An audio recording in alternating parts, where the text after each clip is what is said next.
એક નાની વાત, રાજનું નામ ભૂલી ગઈ. એ રાજમાં એક રાજા હતો, ધાર્મિક હતો. એને કૃષ્ણ બહુ જ ગમતા. એનું સર્વસ્વ એના માટે કૃષ્ણ. રાજમાં કાંઈ ન્યાય કરે ત્યારે પહેલાં શું કહે, હે મારા નાથ, મારાથી ખોટો ન્યાય ન થઈ જાય, તું મારા વિચારમાં ને જીભ ઉપર આપીને ન્યાય અપાવડાવજે. તો એના રાજના બધા ખુશીથી રહેતા હતા. એના રાજમાં ફાંસીનો માચડો જ નહોતો.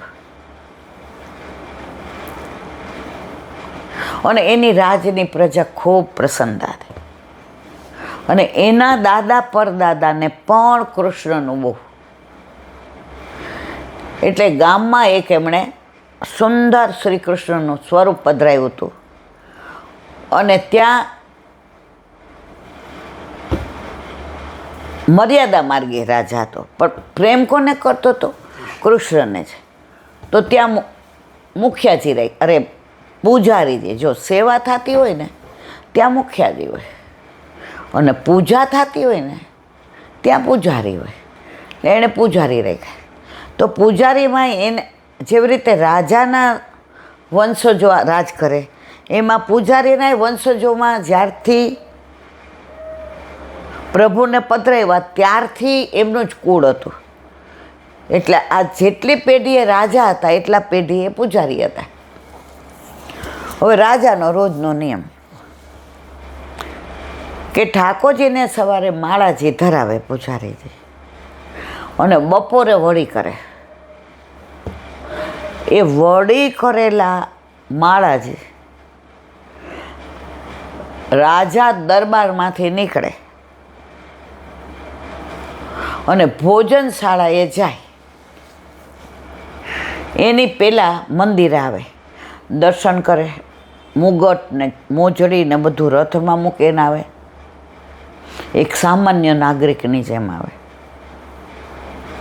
આવીને દંડવત કરી મર્યાદા માર્ગ એટલે ચરણસ્પર્શ કરે. અને પૂજારીએ જે ભોગ ધરાવ્યો હોય એ ડબરો ભરીને આપે. અને માળા જે ધરાવી હોય એ રાજાના ગળામાં પ્રસાદી માળા પહેરાવે. રાજાના વડદાદા આ બધાનો આ નિયમ, એ નિયમ હજી ચાલુ હતો. પછી રાજા ઘરે આવે એટલે રાણી સાહેબા પૂછે, મંદિર હો ક્યાં? એ ક્યાં? હા. અને એ માળાજી એના પૂજાના રૂમમાં પધરાવે. એટલે રાણી સાહેબા ને કુંવર ને કુંવરીને બધાએ માળાજી પ્રસાદના લે. અને ત્યાંથી ને જે મિશ્રી કે સૂકો મેવો કે જે આવ્યું હોય પહેલાં થાળીમાં બધા એ મૂકે અને પછી ભોજન લે. આ ક્રમ, આ નિયમ. હવે એકવાર સવારે રાજાને તબિયત બરાબર ન થઈ એટલે દરબારમાં કેવડાવી દીધું કે આજે દરબાર બરખાસ્ત રાખવામાં આવે, રાજાની તબિયત બરાબર નથી. એટલે કાલે આપણે દરેક પ્રશ્નની ચર્ચા કરીશું.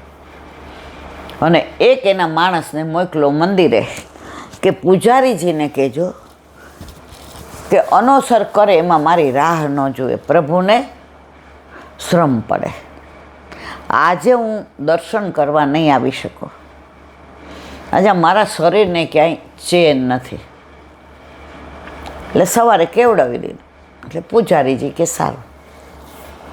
હવે 9, 9:30 થયા એટલે રાણી સાહેબાએ કહ્યું કે આ માલિશવાળો આવ્યો છે ને એની પાસે માલિશ કરાવીને સ્નાન કરાવી લો, સ્નાન કરી લો, તમને સારું ફીલ થશે. ઓલાએ સરસ માલિશ કર્યું કે રાજા સાહેબ આપણે આજ્ઞા હોય તો એક વાત કરું. એ ક્યાં? એ કે સ્નાને હું કરાવું. એટલે તમારો બધો જે થાક હશે કે તમારા ઓલામાં તોડ થાય એમાં રાજા કે હા સ્નાન કરાવ્યું. અને રાજાએ એને 5 સોના મોર આપી કે એટલે આજે રાણી સાહેબા કે કેવું લાગે કે જાણે એ કે હવે મારે મંદિરે જવું છે, હવે હું ફ્રેશ છું. રાણી સાહેબા કે આરામ, તો કે ના, આટલા વખતથી ક્યારે એવું નહીં બન્યું કે હું ના ગયો હો. અને આ કાનોડાની કૃપા કેવી કે એક કોઈ રાજે મારા ઉપર ચડાઈ નથી કરી. બાબા પરદાદાના વખતથી આ રાજ અખંડ છે, ખંડિત થયું જ નથી. એ મારા મંદિરમાં બિરાજતા મારા કાનોડાની કૃપા છે. રાણી સાહેબા કે સારું, હવે પોતાનું મંદિર જાવું એમાં કેવડાવવાનું શું જરૂર. હવે ત્યાં ના પાડી એટલે પૂજારીજી મોટી ઉંમરના હતા, 70-75, એટલા વખતથી ઠાકોરજીની સેવા કરે. એના જ વિચાર આવ્યો એ કે આટલા વખતથી સેવા કરું જ પૂજા, તો આજે રાજા નથી આવવાના, તો આ માળા હું ધારણ કરી લઉં. માળા ધારણ કરી લીધી અને એવા હરખાઈ એ કે વાહ, આજે મને આનંદ થઈ ગયો. હવે દૂરથી રાજાના રથના ઘમઘમ અવાજ આવ્યા, ઓલા ઘોડાના. એ કે વાપરે રાજા આવ્યો. ત્યાં બધાએ કીધું રાજા સાહેબ પધારે. એટલે ગળાની માળા કાઢી ને ઠાકોરજીને ધરાવી દીધી પાછી. હવે રાજા આવ્યા એટલે દર્શન કર્યા, દંડવત કર્યા, ચરણ સ્પર્શ કર્યા, ઓલા ડબરા ભોગ દીધો અને માળાજી ધરાવી. તો ઓલા પૂજારીજીએ માળા પહેરી હતી, એના તો સફેદ વાળ, તો એમાંય સફેદ વાળ એક આવી ગયો હતો. રાજાએ માળા પહેરી તો અંદરથી સફેદ વાળ નીકળ્યો. પૂજારી કાકા, આ માળા તમે પહેરી હતી? એ કે હે, શું કહો છો મારા વાલા, આપની માળા મારાથી પહેરાય? એ કે આ સફેદ વાળ છે. એ કે આટલા વર્ષોથી બિરાજે છે ને ઠાકોરજી, એટલે એના વાળ સફેદ થઈ ગયા છે. કે હે, કાલે શ્રૃંગાર કરશો ને ત્યારે હું હાજર રહીશ, કારણ કે કેસ ખુલ્લા હોય એટલે મને ખબર હોય, અત્યારે તો મુગડ છે, કે સફેદ છે કે નહીં. અને જો તમે ખોટા પડ્યા તો મારે ત્યાં ફાંસીનો માંચડો નથી, તમારા માટે હું ફાંસીનો માંચડો તૈયાર કરાવીશ. પૂજારીજી કે સારું, જેવી આપની આજ્ઞા. રાજાએ જઈને રાણીને કહે, એ કે સંશય શું ભગવાનમાં કરવાનો, અને કદાચ પહેરી હોય તો એ આપણા કાકા છે, તમે હાવ નાના છો એની પાસે, એના દીકરા જેવડા, અને એમની પેઢીની પેઢી કરે છે. તમે નહોતા જવાના તો પ્રસાદી માળા એમણે પહેરી લીધી હોય તો શું થઈ ગયું? તમે આમાં ન બોલતા વચમાં. રાણી સમજી ગયા કે રાજા વાજાનું વાંદરા બહુ વતાવા જેવા નહીં.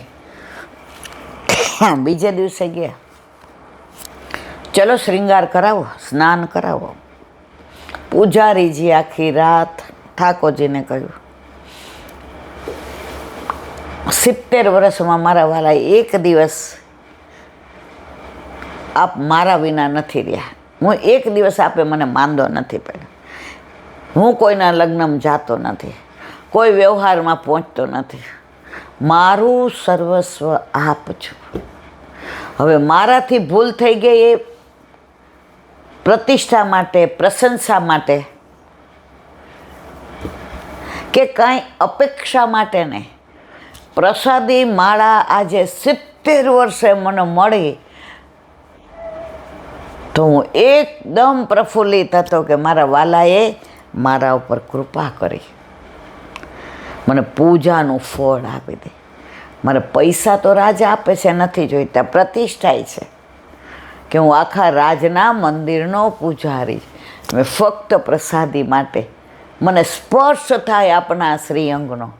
આખી રાત કે મેં ભૂલ કરી હોય તો ભલે ફાંસીને માં, પણ મારા વાલા મેં મારા આમાં કોઈ ઈરાદો નહોતો. હવે સવાર રાજા આવ્યા કે કરો બહાર બંધ, કરાવો સ્નાન. તો તો પાક ખોલીને જેવા વાળ ખોલ્યા, સફેદ વાળ ઠાકોરજીના. રાજા કે ન ભૂતો ન ભવિષ્યતે, હોય જ ના શકે. પૂજારી કાકાની આંખમાંથી અશ્રુની ધારા. રાજા સાહેબ, હવે મને નિવૃત્ત કરી દો, હવે મારી ઉંમર થઈ.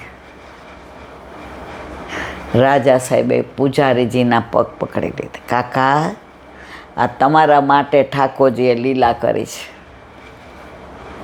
રાજા સાહેબ, વાત સાચી છે. હવે ફાંસીને માચડે ચડાવો તોય મને વાંધો નથી. આટલા વર્ષોથી પ્રભુને હું સ્પર્શ કરતો હતો, સ્નાન કરાવતો હતો, વસ્ત્રાભૂષણ ધરાવતો, પણ તમન્ના એક હતી કે આ માળાજી પ્રસાદી કોકવાર મને મળી જાય તો. અને મનોરથ મારો પ્રભુએ પૂરો કર્યો. અને તમારી બી કે મેં પહેરેલી માળા પાછી પ્રભુને ધરાવી, એમાં એક વાળ મારો આવી ગયો. પ્રભુએ આજ પ્રતીતિ કરાવી દીધી કે મારી જે સેવા છે એ પ્રભુએ સ્વીકારી લીધી. રાજા કે હું મૂર્તિ માનતો હતો, સાક્ષાત કાનુડો ગોકુળનો નહોતો માનતો, તો પ્રભુએ મને પ્રતીતિ કરાવી કે રાજા, તું મને મૂર્તિ માને છે અને પૂજારી કાકા મને સાક્ષાત કાનુડો માને છે. બે મારા છો, બેના ભાવમાં ફેર છે. ઠાકોરજીના વાળ પાછા કાળા કેશ થઈ ગયા. રાજાએ ચરણ સ્પર્શ કર્યા. પૂજારી કાકાને કે મને ક્ષમા કરો, મેં તમને કે એવું હોય જ નહીં બેટા, તમે તો મારા દીકરા જેવા છે. અને જ્યારથી અહીંયા પ્રાણ પ્રતિષ્ઠા થઈ ત્યારથી ને મારા દાદા, પરદાદા, પરદાદા, પરદાદા, અને મારો આજ પછી મારો દીકરો અહીંયા જ આવવાનો છે. રાજા ક્યાં? તો પ્રભુ પોતાના ભક્ત માટે જો એ માને છે કે આ મૂર્તિ નથી, આ સાચે જ ઠાકોરજી છે, તો તમને એવી પ્રતીતિ કરાવે છે, કરાવે છે, કરાવે છે. એમાં કોઈ શંકાને સ્થાન નથી. અને આપણા ઘરે આપણા માથે બિરાજતા આપણા ઠાકોરજી પણ મને તમને આપણને જતાવતા હોય જ છીએ, પણ જીવ સ્વભાવથી દુષ્ટ છે એટલે સમજતો નથી. ત્યાં હું આવી જાય છે, મેં કર્યું. 15-20 વર્ષ પહેલાં, 20 ને 30 વર્ષ પહેલાંની એક વૈષ્ણવ હતા. હવે એના ખેતરેથી ને ચોખા આવ્યા. 30 ગામડામાં પહેલાં આમ ઘંટી કરતા હતા, 40 હશે. તો ચોખા આવ્યા ને તો એને એમ થયું એ કે મારા પ્રભુને ગરમ ગરમ ખીચું ધરાવું. એટલે દળવું પડે. એ ઓલું એક ઢાળિયાનું પગથિયું ઉતરવા ગયા તો પડ્યા, તો ઓલી ઘંટી જમણા હાથે હાલે, એટલે સેજ મસ્તો હાથ એવો થઈ ગયો, પણ આમ આમ કરવા જાય ને તો હાલે નહીં. હવે દળાય નહીં તો એટલે એના વરે કીધું કાંઈ નહીં, સખડી તો કરશું ને. એ કે એ હું કરીશ. અને એ કે વહુ નવા નવા છે ને શેરના છે, એટલે એને ઘંટી આવડે ને. એ કે એટલે કે કાંઈ વાંધો નહીં, તારું મનોરા થોડુંક હમણાં 4-5 દી અઠવાડિયા પછી માલિશ કરાવે છે. ગામડામાં માલિશ ને હળદર ભરવાનું નહીં, આપણી જેમ કાંઈ તરત. અત્યારે તો છોકરા હોય કે વહુ હોય કે દીકરો હોય કે આપણે હોઈએ, હજી તો 2 છીક આવી નથી, એ હાલો દવાખાને લઈ જાય. અલા ભાઈ, એટલે એલોપથી દવાથી 25-50 વર્ષ તો એવા થઈ જાય ઠેકાણે. તો રાતના એ હવે વાગ્યું તો ઓલું હળદર ભરી અને કવતો તો હાથ કાંઠિયાવાડીમાં કવે, એટલે અહીંયા શું કહેવાય ખબર નહીં. તો બિચારા રોજ 5, 4:30, 5 ઉઠી જાય. 7 વાગી ગયા તો એની નવી નવી હોય તો બુહારી કરી રાખી ને મંદિર વસ્ત્રય કરી રાખ્યો ને કુવેથી જળે ભરી આવીને. તો એને એમ થયું કે આમ તો હું બહારની પરચારગી કરું છું. આજે મારા હાથમાં આવ્યું તો કલેવુમાં 12 રોજ રોટલા કરે છે, કાં ખાડાવાળી ભાખરી કરે, કાં ઠાકોરજીને ઓલા ગાતા જાય એ કે આપણે શું કહેવાય પ્રભાત્યું 360 ગો વાળટો રે મળ્યા વડો રે ગોવાળીઓ કોણ. પછી કે દૈતણા દૈતણા કીતણા કે બરા કઢેલા દૂધ તે કોણ. એ કે આ બધું બા કરે. હવે એ કે ખીચું બનાવવું તો મારાથી એટલું દળાશે કદાચ, અને મારે શીખવું તો પડશે જ ને, કારણ કે હું સ્વીકારીને આવી છું કે મને ગામડું છે, મને વાંધો નથી, મને ગાય ગમે છે, મને બછરું ગમે છે, હું દોતાય બા પાસે શીખી જઈશ. હવે હું પાણી ભરવાય જલ ભરવાય જાઉં છું, મને ગમે છે. I like village. અને હું મારા વરારે ખેતીમાં ખેતરે જઈશ. હવે એ જમાનામાં તો મેટ્રંગ એટલે બહુ કહેવાય, એસએસસી ના એસએસસી નહીં સાળંત. એટલે એણે તો કેટલું આવડું એટલું ઓલું દળ્યું, એટલે આટલું દળાણું એણે મસ્ત ખીચ્યું, અંદર જીરું ને બધું નાખીને કર્યું. એટલે પછી ઠાકોરજીને જગાવવા જાતી હતી, બધી તૈયારી કરી. ઓલા ઉઠા હોય બાપા, હવે ઠાકોરજીને કાંઈ ગરમ તો કરી જ દેવું પડે. જલ્દી જલ્દી નાહ્યા. એ કે સરોજ બહુ, એ કે બા બધું તૈયાર છે, જગાવો. દૂધઈ કઢાઈ ગયું છે, જો કટોરી દહીંની સાજી છે, માખણ મિશ્રી છે, બધું જારીજી ભરાઈ ગયા છે. બા હાલો છે. હો તમે તો બહુ. એ કે બા ઠાકોરજી ક્યાં છે નવી વહુના હાથનું, પણ બેટા આજે મારાથી કદાચ રોટલા મસળાશે કે નહીં. તો ઠાકોરજીને કલેવુમાં એ કે બા બધું તૈયાર. એ કે બહુ તમને એ કે બા હાલો ને. સસરા આવ્યા, એને વરે આવ્યો, નાની નણંદે આવી ચણિયા ચોળીને પહેરીને નાહીને. પછી બધું ધરાવતા હતા.